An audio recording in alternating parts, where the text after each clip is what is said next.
Well, good morning and welcome to the Gulf Capital SME Summit 2021. My name is Richard Thompson. I am your chairman for today, and I will be seeing you throughout the day on various panels and discussions. It is wonderful to see you here with us today, and thank you for taking the time to join this important event. So, life is never easy for small businesses. Finding new business opportunities is a constant struggle at the same time as trying to run a business. On top of that, you have the challenges of getting paid.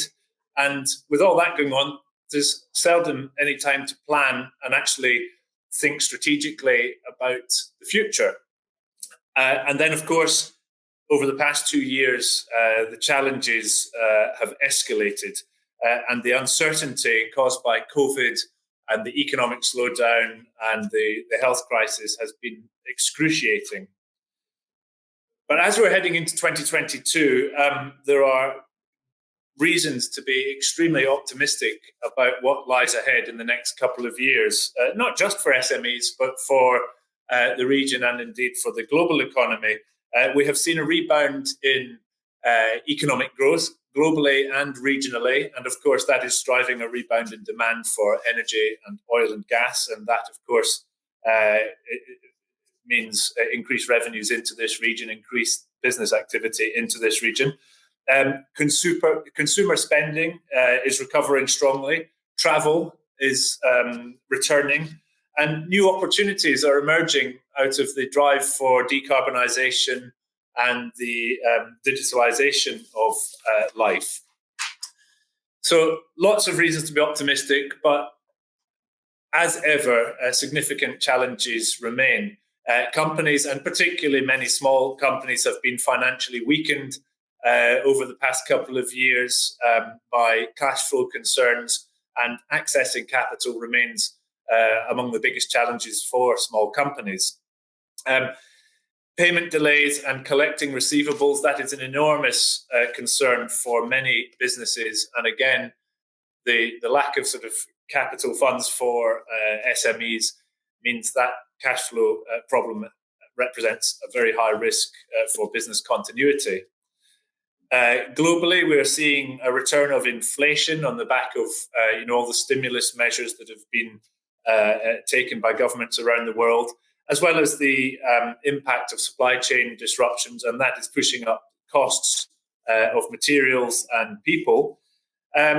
We have a new era of welfare issues, and particularly, obviously coming out of COVID, there are the issues about working in offices, hybrid working from home, and of course, the rising awareness of mental health issues in the workplace.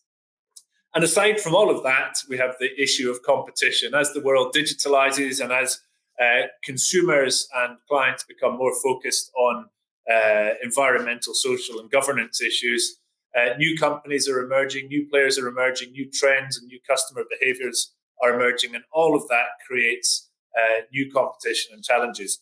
So we are in a good place in a macro sense, but many challenges remain for small and medium-sized enterprises. The purpose of today's event, therefore, is to provide you with an opportunity to take stock and assess the sort of strategic picture, the opportunities and challenges ahead. And we hope that through our programme of events today, we will be able to provide you with some insights and some inspiration from the experts taking part in our panels and in our discussions, and from the entrepreneurs who will be joining us today. I do encourage you to get involved in the conversations. It's a fantastic opportunity. There are lots of issues to talk about, and we have some great speakers whose brains you can pick today.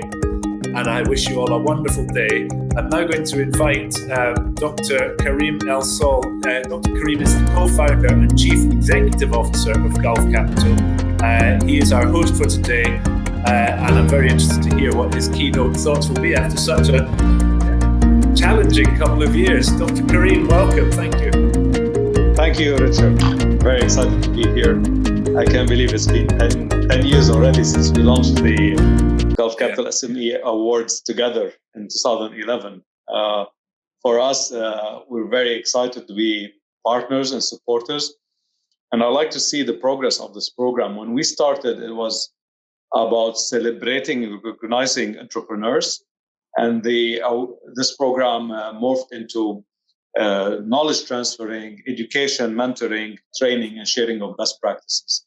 And that's very exciting. And that's what we're all about. And how do you support the SME community and help in the training, education, mentoring, and create regional successes? So, Richard and me, thank you for being our partner on this very exciting journey that we're all on. And I'm very proud of the results of this journey. Thousands of SMEs and entrepreneurs in the region have graduated from this program. If you look at the alumni that graduated from this program, are some of the best names in the region. I mean, PropertyFinder.ae, Souk Al-Mal, Beehive, Paid.com, Elevision, Pure Harvest, Box Self Storage, One Moto, Linen Obsession, Camel Soap Factory, and others. A lot of successes here that went on to do great things. So we're proud to have been part of their journey and to have recognized their successes early on. And the entrepreneurs that we backed are phenomenal entrepreneurs. They have vision, grit, dedication, hard work, and they build businesses to be proud of, essentially. And we're all lucky to be sitting here in the UAE. This country is known since its establishment in 1971 to celebrate and support the entrepreneurs here. And the UAE is celebrating 50 years next week, and the country is growing leaps and bounds, and partly because of the support of the SMEs and the private sector. And for example, if you look at Dubai, they recently announced last week $1 billion dirham fund called the Dubai Future District Fund to support over 1,000 tech companies, essentially. That's the kind of support we're seeing. The same thing in Abu Dhabi and with the Khalifa Fund. They've been supporting SMEs and funding them for a long, long time, essentially. And it's nice to see how that's translating in the launch of new companies and job creation.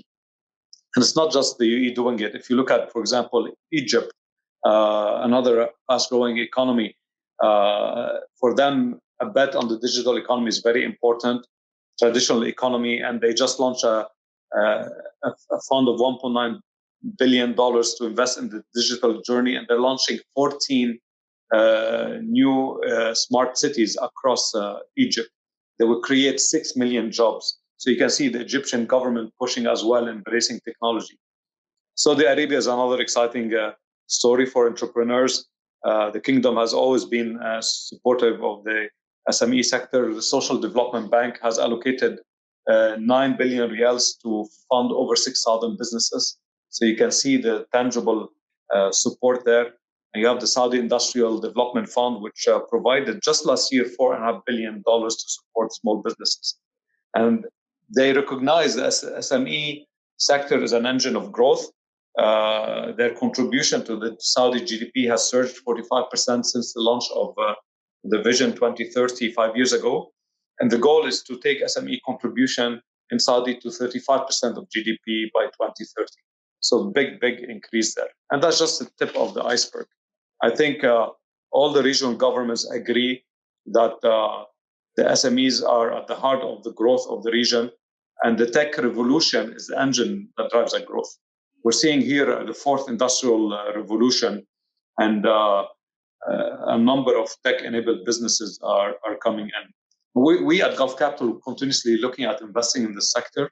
We're active in tech, fintech, health tech, looking at tech essentially.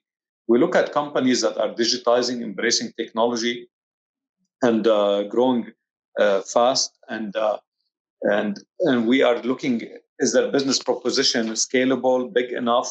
Do they have the right team? Are they using technology judiciously to grow and create regional champions? We want to see more and more unicorns coming out of this region. Why not? We have a young population. We have very high internet penetration, government that support and fund initiatives. So I'm very excited on how 2022 looks, essentially. We're seeing all of our companies growing and rebounding very nicely. Another important theme for us, in addition to digitization, is sustainability. we're embracing that rapidly and making sure all of our portfolio companies are embracing that. And we're telling them it's not only good for the environment, governance is also good for business. And eventually, we like to operate at the intersection of impact and returns. And we want to make sure all of our companies embrace sustainability and report according to certain standards and behave in certain standards. And my advice to all of the entrepreneurs on the line today is sustainability is becoming core. And if you want to get funded in the future, it better be part of your business plan, because it really is becoming a must today. But overall, I'm very excited about this event. It's been 10 years, so we should celebrate 10-year anniversary here. And I wish you all the success on this event today. Well, fantastic comments, Karim. Thank you very much. And I echo your comments. 10 years has gone so quickly, and I'm very proud to be part of this project and to be working with Gulf Capital. If I can just take this opportunity to ask you a couple of questions. So, Gulf Capital, you're one of the major investors in SMEs in this region, and you're not just in the UAE, but in Saudi and other markets as well. How, over the past 2 years, what has been the impact of COVID on your portfolio companies? And are we back at 2019 levels yet? Where are we at the end of 2021? I think second half of 21, we're seeing a big resurgence in revenues and profitability across all of our companies. I'd like to think we're out of the woods and coming back stronger. A lot of our companies not only recovered their 2019 levels, but are hitting all-time record high in terms of revenues and profitability. And you can feel it and sense it in Dubai, Abu Dhabi, in Saudi. I was there 2 weeks ago. There is a strong resurgence in the economy and big consumer confidence and more spending. So I feel we're entering 2022 with a lot of confidence and a renewed sense of optimism. Fantastic. And I mentioned in my opening comments about some of the challenges, and I think for many SMEs, collecting receivables is a challenge, or has been. Is that an area of concern, do you think, for the audience who are with us today? Can we expect to see an improvement in payment delays? I think, look, you have to feel a bit with your customers. Essentially, some of our companies distributed to the HoReCa channel, for example. And as you know, last year there was a big lockdown and a lot of our customers suffered, and it was tough to collect. But now they're back, and they're back strongly. If you look at, for example, the HoReCa business, hotels, restaurants, cafes in Dubai and Saudi, they're back strongly and trading even better than 2019. So we are patient, we are supportive, we extended credit. But eventually our customers rewarded us, and they're back stronger than ever. So 2020 was tough. I think 21 we're back to normal. Fantastic. Well, that's fantastic news. Dr. Karim Solh, thank you so much for your time today. You are the co-founder and chief executive officer of Gulf Capital, our partner and our host for today's event. It's been a delight working with you. Long may it continue, and thank you for your time just now. Thank you, Richard, and good luck. Thank you.